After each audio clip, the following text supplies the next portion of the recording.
The kingdom had long since learned not to expect warmth from Duke Lucien Ashford. Tall, composed, and impossibly controlled, he moved through court life like a winter storm wrapped in silk and steel. Noblemen respected him. Rivals feared him. Servants lowered their eyes when he passed. By the age of 32, he had transformed his family's holdings into one of the most powerful duchies in the realm. Yet behind every achievement lingered the same quiet truth. Lucien Ashford trusted no one.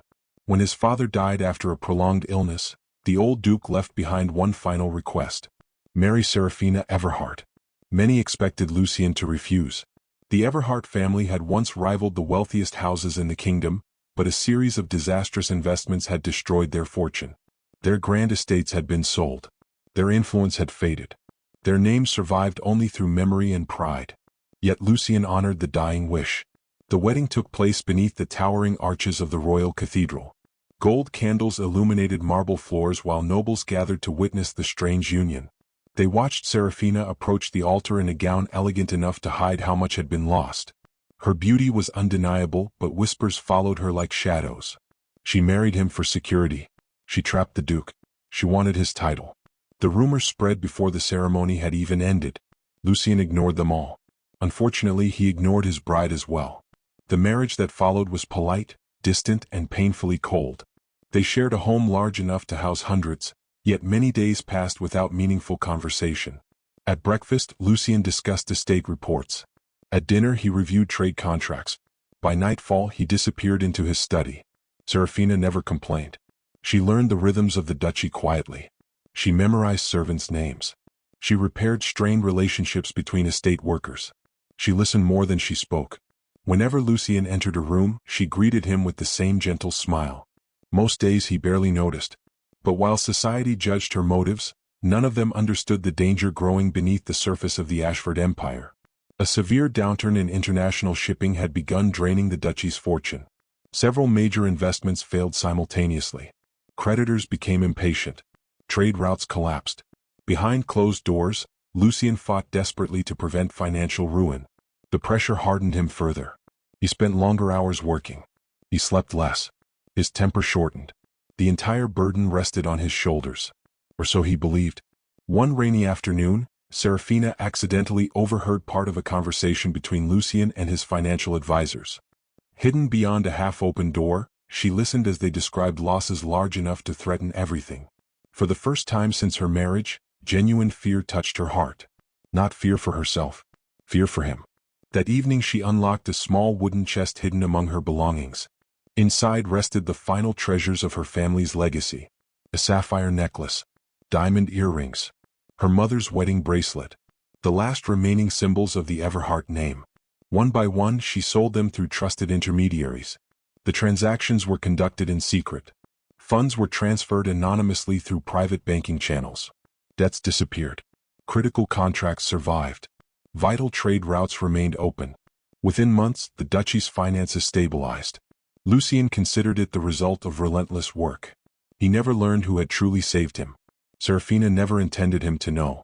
As spring surrendered to summer, another secret entered her life. She was carrying a child. The news filled her with equal measures of joy and uncertainty. Part of her feared Lucien would see the baby as another obligation, another responsibility, another chain binding him to a marriage he never wanted. Instead, something unexpected happened. The walls around him shifted. Not dramatically, not all at once, but enough. He began asking whether she had eaten. He instructed servants to ensure her comfort. He shortened some of his business trips. Once, during a formal gathering, he instinctively placed a protective hand against her back while guiding her through a crowded room. The gesture lasted only seconds. Seraphina treasured it for days. Hope, fragile and dangerous, began growing alongside the child. Elsewhere, jealousy flourished.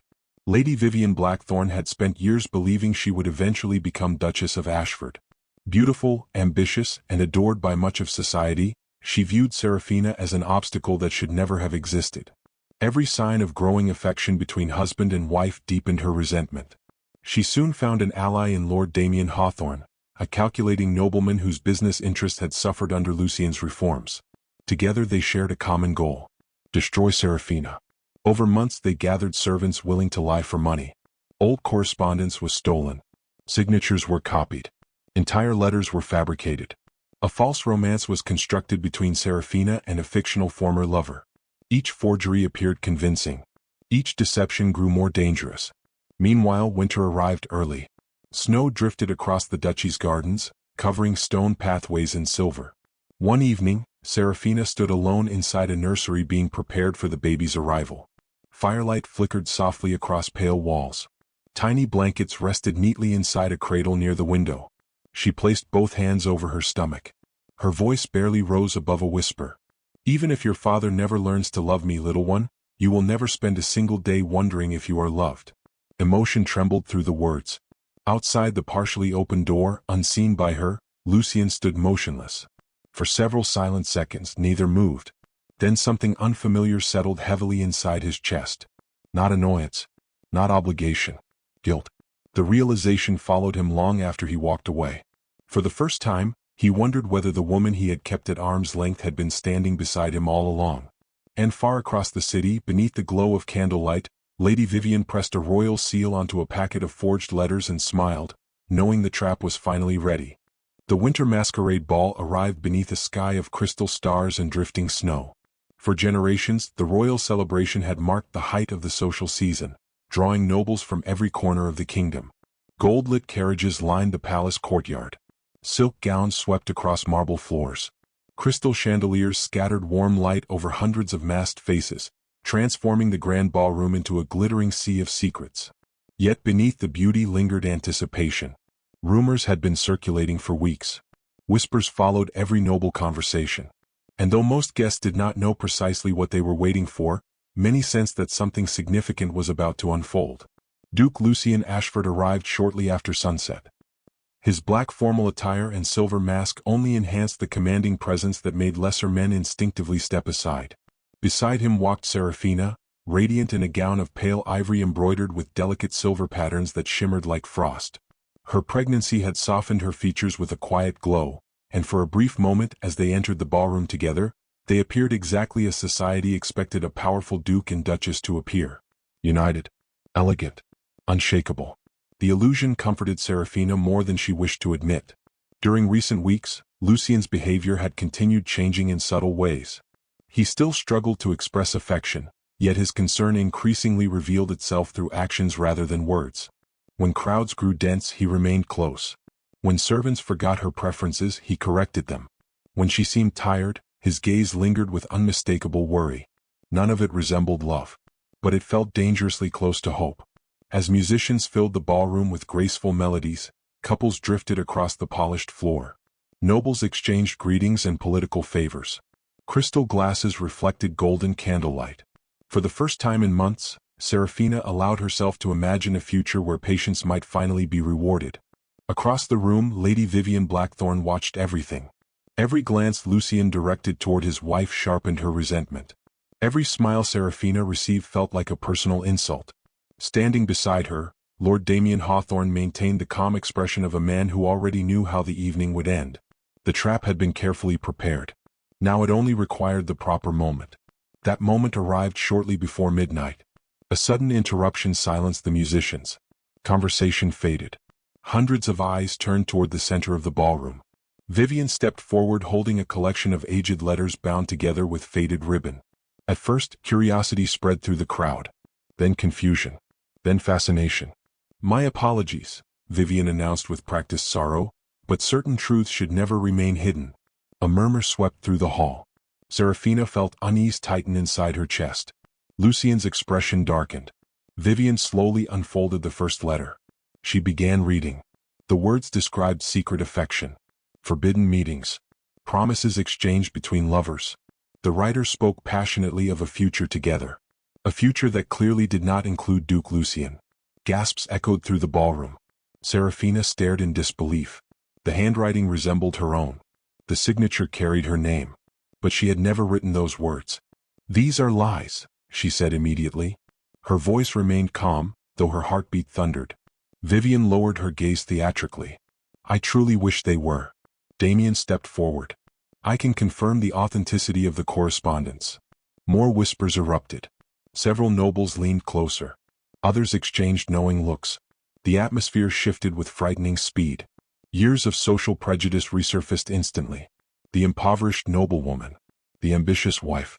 The woman who supposedly married above her station. Every cruel assumption found new life. Lucien stepped beside Seraphina. For one brief moment, hope flickered. His voice cut through the noise. Enough. Silence followed. The authority of the Iron Duke still carried enormous weight. I will not allow accusations without proof.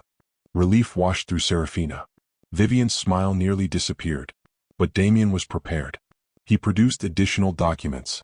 Witness statements. Financial records. Fabricated accounts of secret meetings before the marriage. Each piece of false evidence strengthened the illusion. Each lie appeared devastatingly convincing. Lucien accepted the documents. The ballroom watched him read. Seconds passed. Then longer. Seraphina studied his face. At first she saw skepticism. Then uncertainty. Then something far worse. Doubt. The sight pierced her heart. Lucien, she whispered. He did not answer immediately. The forged evidence had been designed precisely for him.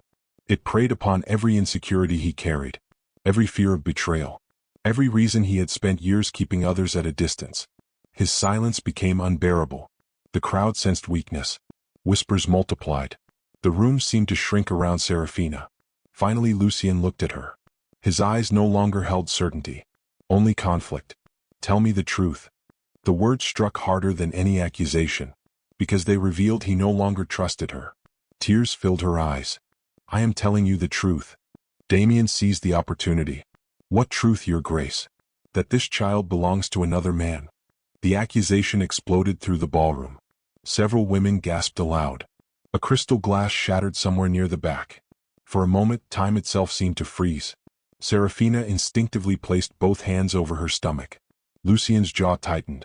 His pride, his fear, and his wounded trust collided at once. The carefully planted poison finally reached its target.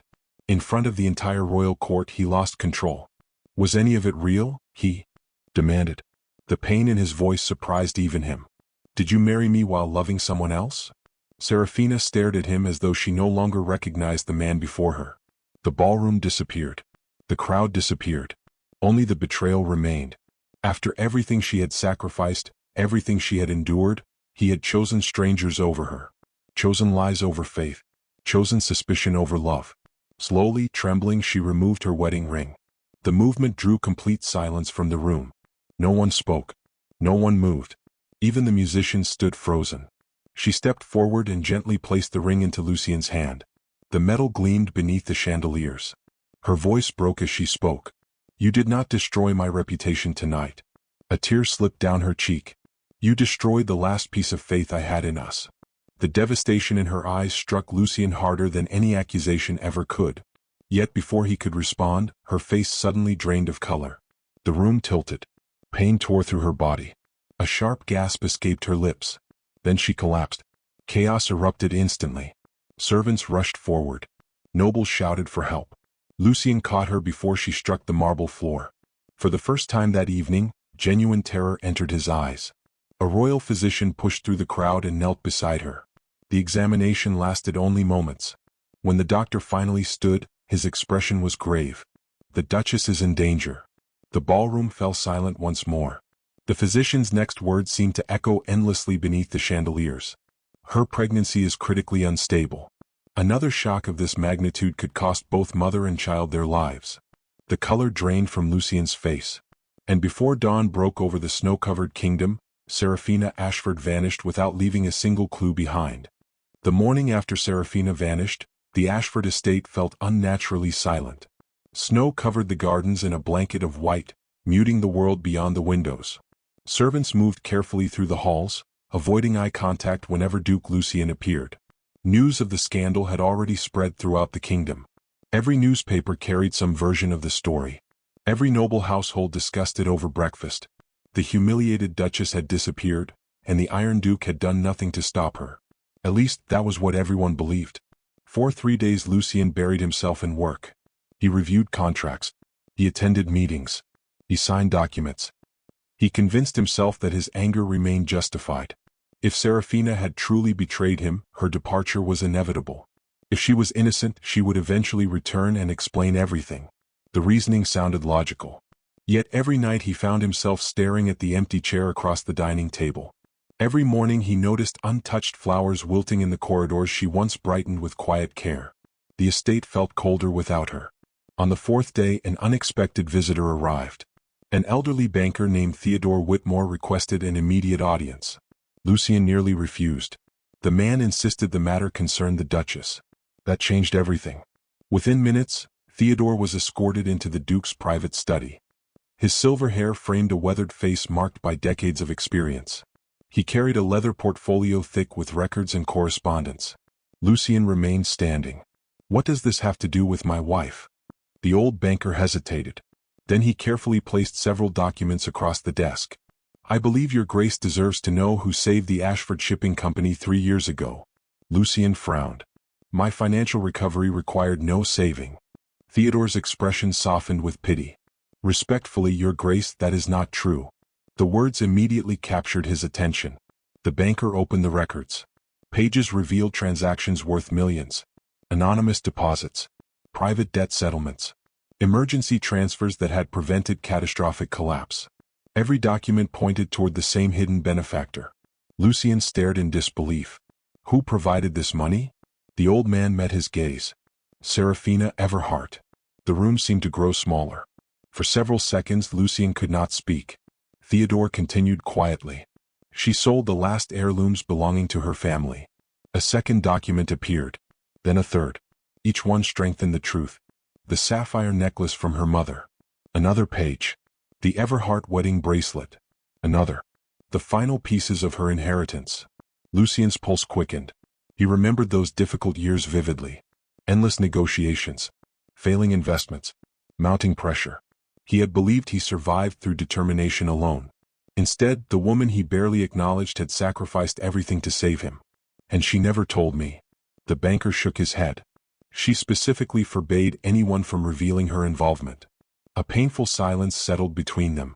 Theodore gathered his papers and stood. Before leaving, he paused near the door. "Your Grace, I have worked with powerful people for most of my life." Lucien looked up. The old man's voice carried quiet conviction. "I have never met anyone who loved another person as selflessly as your wife loved you." After he left, the study remained motionless. Lucien sat alone. For the first time since the masquerade, certainty abandoned him completely. By evening, another visitor arrived. Dr. Samuel Graves had served the Ashford family for decades. Age had bent his posture, but not his memory. He requested privacy. Lucien granted it. The elderly physician entered carrying a small wooden box. Without speaking, he placed it on the desk and opened the lid. Inside rested an old silver pocket watch. Lucien recognized it instantly. His father's. "What is this?" The doctor's eyes reflected sadness. "A reminder of a night you never fully remember." Confusion crossed Lucien's face. The physician took a slow breath. 7 years ago, during the Harvest Festival, there was an assassination attempt. Fragments of memory surfaced. Crowded streets. Music. Panic. A masked attacker. Lucien remembered surviving. Little else. The official report stated the assassin missed his target. The doctor continued. That report was false. Lucien's expression hardened. "What are you saying?" The doctor reached into the box and removed a faded medical record. The blade did not miss. A chill ran through the room. It struck someone else. Understanding arrived slowly. Then all at once. "No." The doctor nodded. "Seraphina." The word landed like a physical blow. The physician explained everything. The attacker had lunged from the crowd. Seraphina had seen the movement first. Without hesitation, she stepped between Lucien and the blade. The wound nearly killed her. For weeks doctors believed she would not survive. The scar remained hidden beneath her clothing ever since. Lucien's hands tightened around the edge of the desk. Every memory suddenly looked different. Every interaction. Every sacrifice. Every quiet act of kindness. The woman he accused of deception had once risked her life to protect him. And she had never demanded recognition. Never sought gratitude. Never used the truth to gain affection. The doctor carefully closed the wooden box. Before leaving, he offered one final revelation. "She begged us never to tell you." Lucien's voice barely emerged. "Why?" A faint smile touched the physician's lips. "Because she wanted your heart freely given."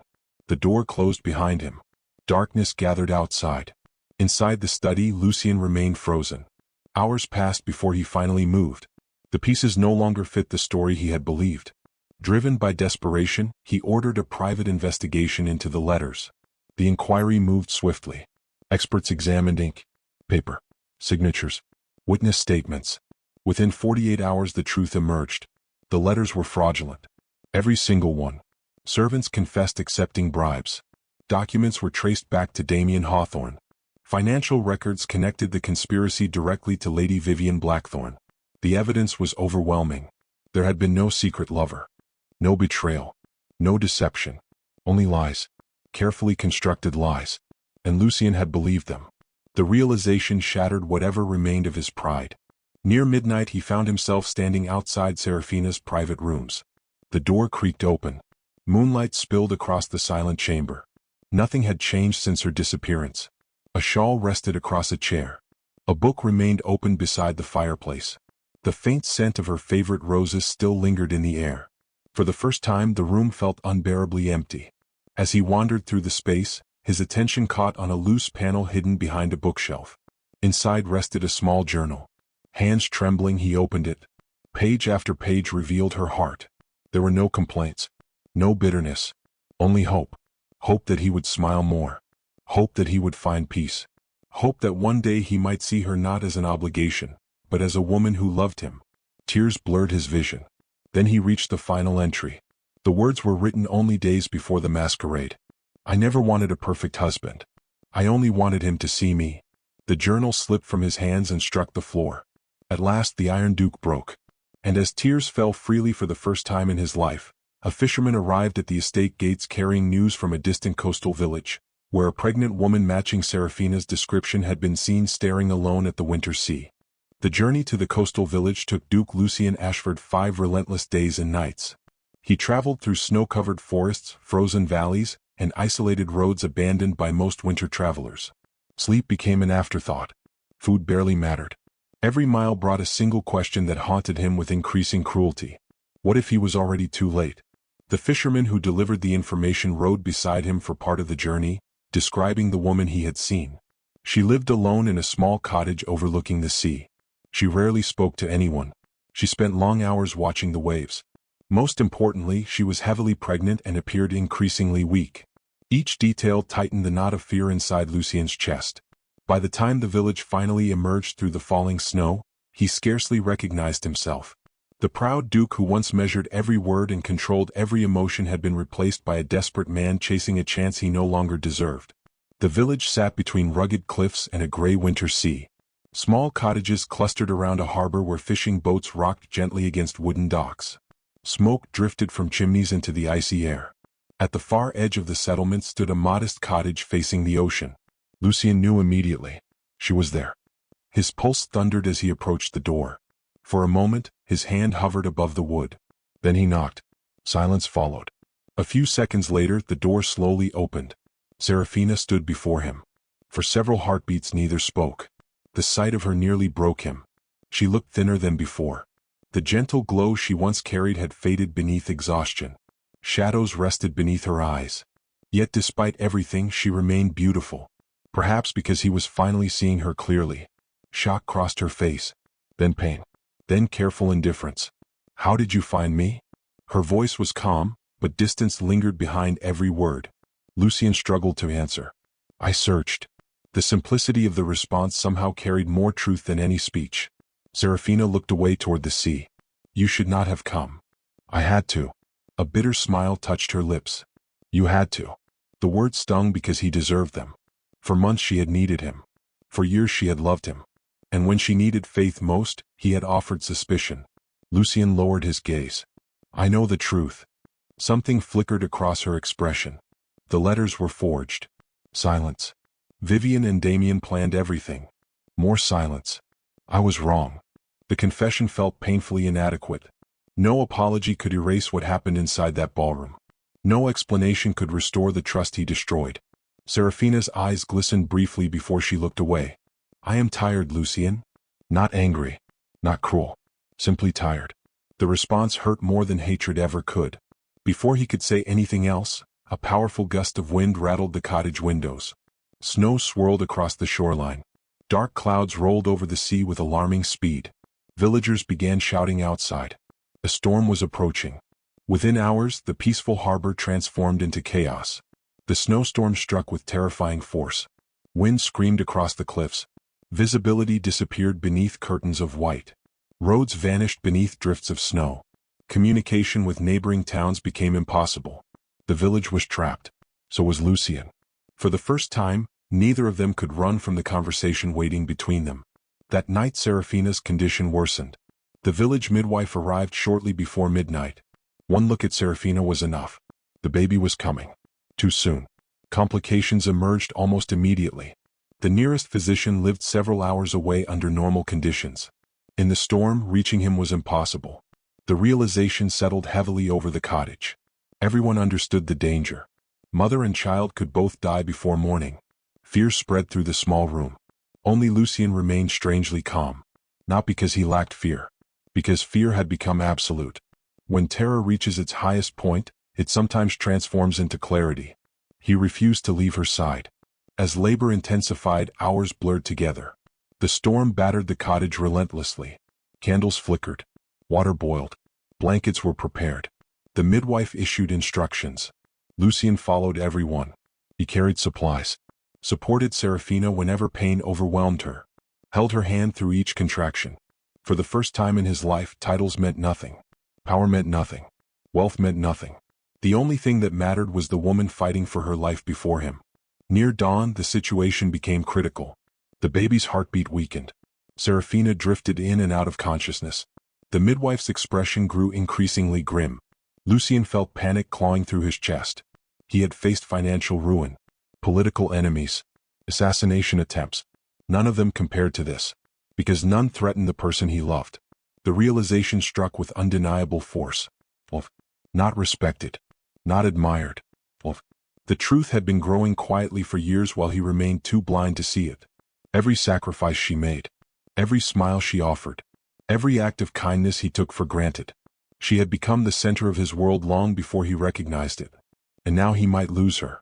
Seraphina's breathing weakened. The room fell frighteningly quiet. Lucien knelt beside her bed and grasped her hand. Her skin felt cold. For the first time, tears filled his eyes without shame. Seraphina. Her eyelids fluttered. Barely. He leaned closer. The storm howled outside. Inside, everything seemed to stop. I love you. The words escaped like a prayer. Not rehearsed. Not calculated. Not spoken by a duke protecting his reputation. Spoken by a broken man facing the possibility of unbearable loss. His voice trembled. I should have said it years ago. A tear slid down his cheek. You gave me everything. Another. And I gave you doubt. The room remained silent except for the wind beyond the walls. Lucien pressed her hand against his forehead. If there is any price for my mistakes, let me pay it. His voice cracked completely. But please stay. For one endless moment, nothing happened. Then Seraphina's fingers weakly tightened around his. The faint gesture nearly shattered him. A small tear escaped from the corner of her eye. And then the final stage of labor began. The next hour unfolded like a battle between life and death. The midwife worked tirelessly. Lucien never released Seraphina's hand. Every second felt endless. Every breath mattered. Then suddenly, a cry pierced the room. Sure. Strong. Beautiful. The sound froze everyone in place. The baby was alive. The midwife lifted the newborn girl carefully into her arms. Relief exploded through the cottage. Lucien closed his eyes as emotion overwhelmed him. Their daughter had survived. But when he turned back toward the bed, the victory instantly shattered. Seraphina lay completely still. The color had drained from her face. Her eyes remained closed. She did not move. She did not speak. She did not wake. Outside, the storm finally began to fade. Inside, Lucien held his newborn daughter in trembling arms and stared at the woman he loved, wondering if fate had waited until he found his heart only to break it forever. The first sound Lucien heard after the storm was not the wind. It was a faint breath. For hours he had remained beside Seraphina's bed, refusing food, refusing rest, refusing to leave even for a moment. Their newborn daughter slept nearby, wrapped in blankets beside the fireplace, while dawn slowly transformed the world outside from darkness into pale winter light. The village midwife had done everything she could. Now all that remained was waiting. The longest battle of Lucien Ashford's life had become a silent one. He sat beside Seraphina and held her hand exactly as he had through the night. Every few minutes he found himself studying her face, searching for movement. A flutter of her eyelashes, a deeper breath, any sign at all. When it finally came, he almost missed it. Her fingers moved, only slightly, but enough. Lucien froze. A second later her eyelids trembled, then slowly opened. For a moment confusion clouded her gaze. The room was unfamiliar. The morning light was unfamiliar. Then her eyes found him. Emotion crashed through Lucien so violently he could barely breathe. Seraphina. Her name escaped as a whisper. A smile touched her lips, weak but real. You look terrible. A broken laugh escaped him. Moments later tears followed. For perhaps the first time in their marriage, neither tried to hide what they felt. No walls remained. No misunderstandings. No pride. Only relief. Lucien lowered his forehead against her hand. You came back. The words carried the gratitude of a man who believed he had already lost everything. Seraphina's eyes drifted toward the cradle. The tiny infant sleeping peacefully inside. Their daughter. The sight filled the room with a quiet miracle. Months of fear. Weeks of pain. Days of uncertainty. All of it suddenly felt worth enduring. Aurora, Seraphina whispered. Lucien smiled. The name suited her perfectly. Like the first light after a long night. Like hope returning after despair. Aurora Ashford. The child who had survived the storm. The following weeks became a season of healing. Seraphina recovered slowly. Lucien remained in the village throughout every step. The Duke, who once considered work more important than relationships, now spent entire afternoons holding his daughter while Seraphina rested. He learned how to calm Aurora when she cried. How to carry her properly. How to endure sleepless nights. The transformation astonished everyone who witnessed it. Most of all, it astonished him. For years he had believed strength meant remaining untouchable. Now he understood true strength required vulnerability. Required trust. Required love.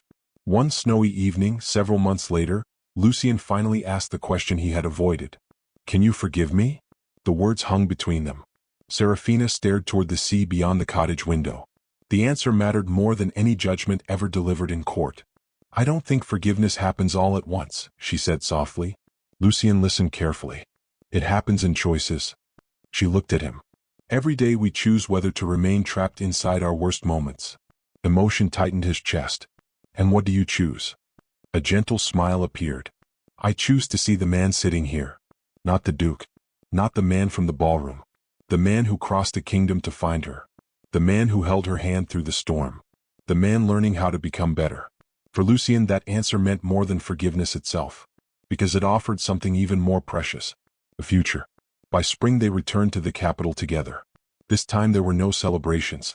No grand entrances. No royal spectacles. There was unfinished business waiting. The investigation against Vivian Blackthorne and Damien Hawthorne had continued during Lucien's absence. The evidence was overwhelming. Witnesses confessed. Documents surfaced. Bribes were exposed. Forgery experts verified every deception. The Crown itself ordered a public hearing. The same aristocratic society that once delighted in Seraphina's humiliation gathered again to witness the outcome. The royal court overflowed with nobles. Many recognized the irony immediately. The ballroom where Seraphina's life had nearly been destroyed stood only a short distance away. This time, however, the truth occupied center stage. Vivian entered dressed in black, her former confidence shattered. Damien appeared pale and exhausted.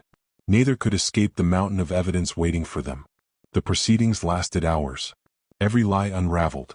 Every scheme collapsed. Every betrayal emerged into daylight. When the final judgment arrived, silence filled the chamber. The Crown stripped Damien of his title, lands, and influence. His estates were seized. His reputation was ruined forever. Vivian suffered the same fate.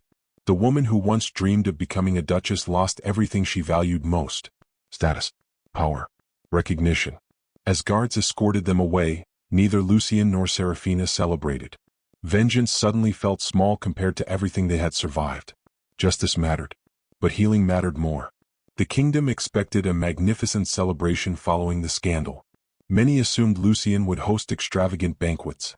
Others predicted a lavish royal renewal of vows. The expectations only grew after the birth of Aurora. Instead, Lucien surprised everyone, including Seraphina. Throughout her recovery, he had quietly spent months studying the coastal village where she found refuge.